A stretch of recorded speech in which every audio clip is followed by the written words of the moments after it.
Yeah, for becoming. And every airport on the island. Story no Ghanaian Times they are back. Ghanaian Times streamer was Kotoka Airport undergoes disinfection in readiness for reopening today. You know, was Kotoka and you walk yes, pretty baby. Tokrobia we has pretty hot. Amen. The Obokrata Korea was also the Biaba was the reopening of airport amidst COVID-19. Ghana tightens measures. It is a machines a friend of PCR. Test kits no maku 80 and I'm paying for the aba. Yera ni musada kubia and nipa mube frame and on beba Ghana. Oh manam kotokane be 1,200. It's nipa 1,200. Yera ni musu bia be for self di mubi. Then you drew anu afem. Udru na so green and just on mu. Na unim na so udru na chance yabo. Pepe that you are as Asomaba. We are sure as I am Asomaba. Minimum so minimum minimum and you the tomb there pepe story no I mean to me say okay that's say test no what you are saying I know a $150. It's $150. Hey. 5 cities, 56 pesos. $150. Auntie, wow. Enra, a deputy health minister, Okuboy Chimu say, some of the countries that Togo crowd, you see, Sikai Katu Mutiana, so saying Ghana, China, dear, so saying Ghana, and none I am pet, Ghana, dear, no, and none was so mutia, Manentia say, ya pomudintia, and for maybe dear Matuto, or maybe dear, so my now, Fatu went in a prison, new round, or my now, Bodino, or Nippo, ya wapo, tea. Oh, Nyama bebre wa ye wa wo mu ni Mamene abaga fo no nkasa na mente bia mo tia no musuma wo mu Honorable Michael say president organization of Ghanaians abroad menen ntwetwe nkomo honorable hello good morning Side honorable beton kache na enyame adum eho boko boko pa ye de nyame ase me dini se se ade atadwen matede ene ye bie airport no anameboa honorable yate de na ja ebusa pocket we bi wo ma je se ha je nkatra oh I see epo no hefa ye monkomo ya monkomo Sije ye di ka ma mente wa chief o Sije and we must say you do privately, but over already we should the first time. That's right. That's right. Do you know about Adom 106.3? No, just so. The sound just on a solar butch. And Ghana for France, the Ghana Coordinating Council, I think Ghana Community Council. The child, yeah. No, a porno baby tree say, the both president about it. A music confident thing by what you said, and you put the ma I then be our website. Come here, I'll check out to be our Robert that's there, and never is equal. And nothing to what you have airport. I drink a can say airport now will be in a yes, sir. I got to 5 months near. Yeah, but you have a big account to him. In fact, $150 now. Or just say, what's your tree and time? Yeah, you're testing. A hard baby. A hard drink. I would say 5 hours. Now, I did was say, I buy a shuttle. Me research the me who say or you say to can be a while the maintain effort the COVID-19 honestly as far as I say private one COVID-19 test laboratory €54 and I said it says so test people pharmacy I have between €20 and €25 out of test to when they have that's only 150. What make me the airport? What make me the airport? The airport. But idea, I had to say, you encourage people from coming because one nobody. What you mean? The last ticket that we tour to Ghana, we tour from Paris to Ghana. Now it costs less than 300 euros. That's why we tour ticket from her in and out to Ghana. Now it's less than 300 euros. Now we have a try 150 euros just for a permanent center. Okay, me quite don't have the money. A shop. Also say airport to line and one town. And what development? Because amount for Ghana compete with other countries for investment. And that's it. We go all the money to invest everywhere. We keep now put some countries Ghana 150. Then another country $50. Ghana for you go 150. And okay. So it's a small factor now at this point to do. On fund investment, on another country. So, okay. So we got last year, the last 2 years, sir. I hear about the diaspora return, and then we are friends with the home coming. And then I encourage you, and never be to say, and never bought an offer. So, not all your gun and me, not down to my air bagana. Now could have collaboration 5, collaboration 6. Well, you're coming. I'm at the Drew Airport, not the COVID-19, 150 times 6, other times 8. I mean, what I said, Jack. But I from baby crying. But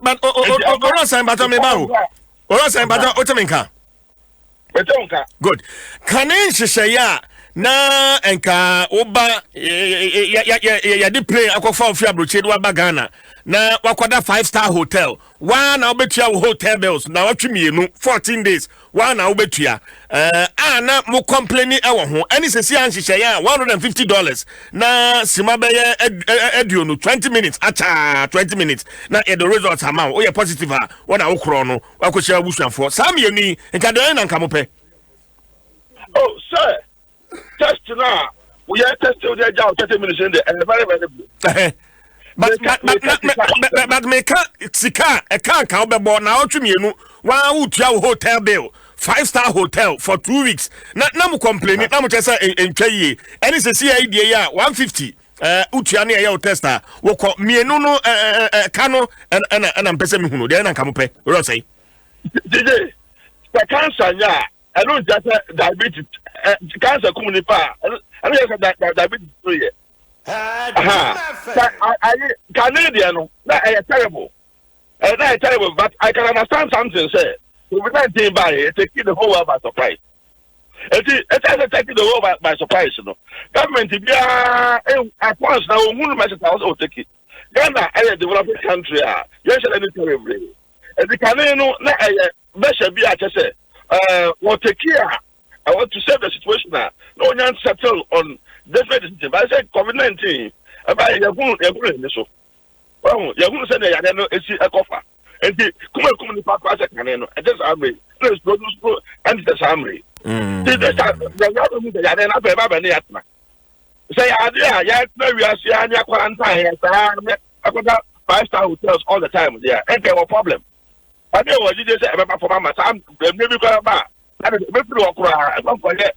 I even spend $10. Okay, etinka mono oron say mono ye teswa aban teswa enka want so imagine saying me feel say aban to encourage people to come into the country to invest, to encourage Ghanaians abroad that were normally lost to the diaspora to come home and help build a nation. What more cost of a test, you know, and they're the same as the cost in the country. I believe that we call Noguchi and I say we call any the whole clinic and I say any clinic to be out Ghana. What my your friends the COVID-19 tester. I don't think it's many figures this is here. I don't think I could cost more than 200 cities. Something around €40, other $40. So it is at West, you know, at this stage, you know, it should come to a point there. So cost to be free. But the same I do have free, no. I was at least now buying making sure say over lining up with the cost in the country. No, actually, now I think I'm bad. I don't say go to they say Upraboche Bagana. Then I had a sentiment say a punishment. I didn't know what Broche over.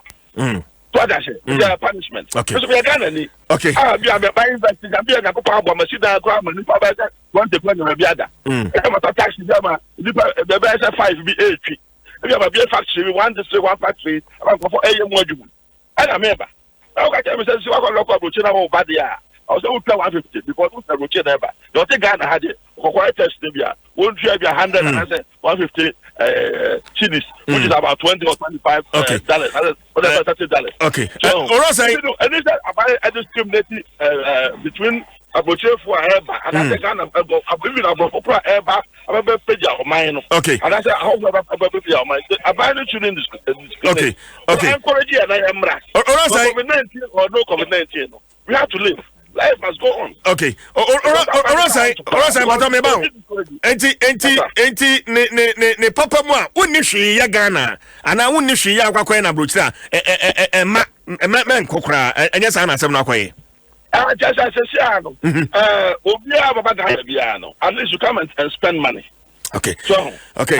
Orosai, ya obi bi. Ma baba ya adwuma bi. Ma fancy ya. What wonni hwe ya kra no. You come and spend money about scabo mine. What about anything? Okay. So, okay. You see, I know that the whole secret only of course. So how about the China? Only the about tourism. I have to about vacation. How about the home? Okay. I don't know about only Orosai, I cannot about mine. So, CJ, foreign exchange, a question of power. Okay. A question of power because we are very much. Orosai,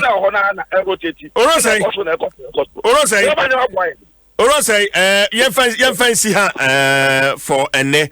Nam you say ye be borders ya de. You be fia say ya hombo na fi baby a wo bia no ya to acho ho ya ba besra wo enti hwe enim ya beba. Okay. Social distance. Okay. And protocols no. Okay. I don't much more than this idea. Medase Ora Michael or Honorable Michael say President Organization of Ghanaians Abroad. And I'm no etwetwe enkomo no. Me wo Dr. Kofi Boni or a senior research fellow e wo no Gucci Institute or some sort of virologist me no etwetwe enkomo. Dr. Boni me patcho me makwaba. Me patcho so ho ye de. Adom me what I want to pay your education kakra test no a sa opesa oba Ghana ne di kan obeye wo abrochire ho ansa na wafu plane ena ne a ubeduru kotokan so a ye beye wo no mienu nsosone be na dantemu Dr. Boni me so ne wo mu ni se ne wo beye ansa wapa no me tie se ndra ye fa Minister of Information e kan okay bibi say they are requiring PCR results negative. I know the about now would do her na they different antigen based test her into just out negative eba into we has a negative now just a me patcho se ne be ya metiefo betia se PCR no a wo use ni antigen no ayi no obetimi abekiri down kakra aman na wo bi se PCR no ye ka science a ye fa bibi say molecular level nti ye fa bibi genes na ehye virus no mu obepie mu genes no na we fire na kase o say wa amplify no no ye PCR okay na antigen no ono ye abo na kasa a virus no eno me bi wo no ho so ono na test no be detect ono say on ko inside nti wo no ho no be detect nti wo hwetu na PCR na fe be sensitive very very sensitive ono say abo no ye ba ko kompa one particular abetimi afa na antigen no ono de anya sa sensitive sa ono de betimi krampo eginya bia say wonya no bebre answer betimi apeki ideally say yeah we are antigen test now you have no point of care or field okay or field na say negative so you ban lab no say you be PCR no you confirm you say negative na what you say just say as sensitive as PCR yes okay okay but me no enkade o hina ehu hia pa se bisawa PCR no here. But Osha me echo for that decision. But me feel say be a dominant mobile. PCR no takes about 3-4 hours. Preparation to finish. Now antigen it will take between 15 to 30 minutes. Okay. It's all shut the numbers of mobile now. You to conquer PCR more beyond some other cycle. Well, say that thing went into consideration. I won't say yes today, but a bit me a picky. You bit me say I'm missing. Only there it missed it. We can miss about 50%. And so before negative, but the PCR would say positive. Okay, and another baby says PCR in a here, and also na mayen wo ho ansa na mafuple na bagana. And I said, I didn't say me yeah no na fe me bagana so some go through another 20-30 minutes of antigen test and I working. Na me sound so criteria $150. Doc. Well, I know there will be some me mean to me because I am the years decision in your friend is in paying for no more, you know. I think they have a reason for it, but me care about science. I know and also anything. On make me about this is a woman who decided they are not meant to make. Okay, but the documents we are saying PCR no, how much is supposed to cost PCR no? Oh, PCR is expensive. So what do you share? No matter now the moment so we are one tester. It can go above maybe $200. Wow, one test. Okay, you know, PCR alone.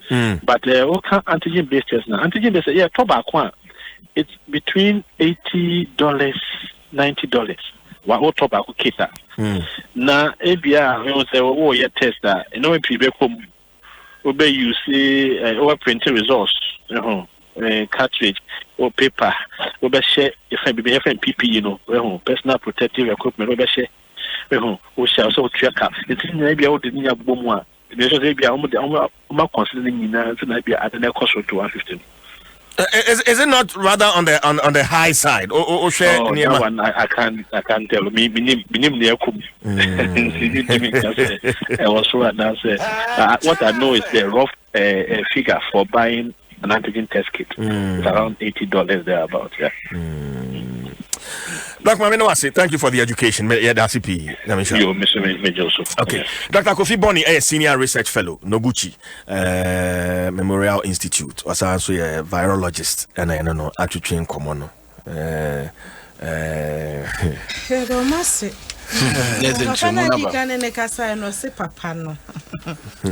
Papa na udi kind of kasa you know what's the papa no when am I imagine say asemo na mpesa mo yeden CJ sa papa no obi di na obla you ni number bi no obi so dey ubisa no asem bi say oba no omeye hwea yen kan che obi oba ni kurom say omeye hwea aha no ofri nti okodi pa no obre a obi wo ho nso a ye kɔ no no nso be so no so yeden aha ye ni kurom ba bi aha ye ni kurom na make no eto de bi a the feel of ni fufuo no kura na ega me to ase ben ko se kuntu hwan a ni nchi na ekɔ enti omeye hwe woni kurom de ohoho na wokɔ ba bi e kasa wo nkɔ ye hwea tena wo fie aha ye ni fie enti ahama na hu hia na bo no mom eden sa no oyire na efra brochire eba Ghana mu betua 8.5 mienu o maka ho a o mu buru mfinhia no mu a na samo ye nan a mu betua 8.5 million 8.5 million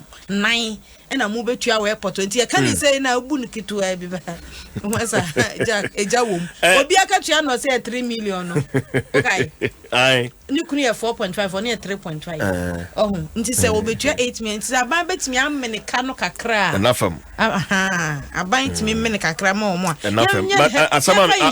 asama kwa me bisa honorable Michael say any response of the man na very interesting me bisa na say kania uba bidi na watwe mienu na wa watwa hotel bill na ya test na o say cancer nya na no just diabetes ni nyina nye option ne bia nye ye choose bia say Kofi San Tambay daily graphic ni ye ra na point da hanu mu a wa ma ne nsa so ahwe wie mu yi na that president na private school say wo mu dwa no wo mu say wo ma wo mu nsa sifam pa me school wo me future leaders oko break one of the best private schools say we break potem hono no future leaders ye bridi more den nti na onim senka hihye bi beba anya se private school owura no na nka me ofa kandia kwa kwaji bosia de abetua ka no ayeda kwa kotua sa bosia no what you say nti nka teacher for no direct na nka ban aboa wo mo so de be o mbenya kakra toto bibia die ene se yesi 2021 ene o mbeko school no nti say ama wo mu bridi pa na the democrat any fine etoso do back say ye free 13 gender no ya badu back honom no mde ensem na ba beguo na enwon so mo kan ace bia na mo de aba gender ba bia ma wo enye enkwa na enye umema ni susu nya bi na Society for AIDS in Africa SAA ena wo mo adwumadi a wo mo se pandemic ya be covid e ka wo bia wetimi wu na wani e wo HIV de ekumo mo ntentem ne sa so nti adolescent na se mabunu a wo mo nya yade no bi no woni nkwada wo ye encheche dwumadi bi e de ma wo mo se de wo betenti ne wo mo mpom na ahoden aba na se yawe ne ba wo mo mpo a enuo na wonom e de ba wo mo ban ni nti watumi apamo no e na PPAG e Planned Parenthood Association of Ghana wo mo so e de enuo ma bi akwakoma Sanerugu Municipal Tamale Metropolitan Health Directorate no eso won fam wase de be ya o betimi ama ayaresa papa ene gender ye fa ho no ha ensem a wodi egu ho eno no na kese ewo mre de akwakwa de wodi ho nkomoyi nti nyina de bureaucracy de aba okay mame fa Ghanaian Times en fanto so na Ghanaian Times no de aba beto montren wazo mampanyinda da John Dramani Mahama wa keke bi pa de akere mampanyina be de echi ama emunsem de obokrata de aba ensam no de so onya bi na kenkan ya wanka sa bo se de normal esi kro nyama no wi nam de beka na mom Ghanaian Times we delegate de obokrata kro na ena echa wose se se de MPP amanyuko mo tata NDC amanyuko mo yo mo deba ha ni nyina da ene se manifesto bosha wo mo hye Ghana de hye ne ahweso ato abade amwo mo NDC e ka so mo de beba no ache no mtu hye da na MPP force se e ka so mo ni hweka wo mu ni hweka eti no mu dwane ne ntene de obokrata no de aba wo panyine ya boa bia samwane mfonyine e da ha won to nkradema MPP amanyuku no na airport nsem no disinfection eno so mo nsem e wa ha e na ejapadiu e so mo nsem e wa ha wo say ejapadiu has come to stay eti eno ya asema abeto monte a wo ma mo mpene so na e na Japan ye mpene so no e panyifo se achi alegi kokoti usukura no mo ye no mo e ba ya na e ba betan ne de obokrata ye friend say daily guide in the buy ya ye de na pame and then if you me pepepa me nu be ma Isaac say breakun was this adwuma pa wo bo nti obi apesa ode ne ho bo no ye nominate no nti yakopon hia no ne adwuma ka sa wo ho wo betenenka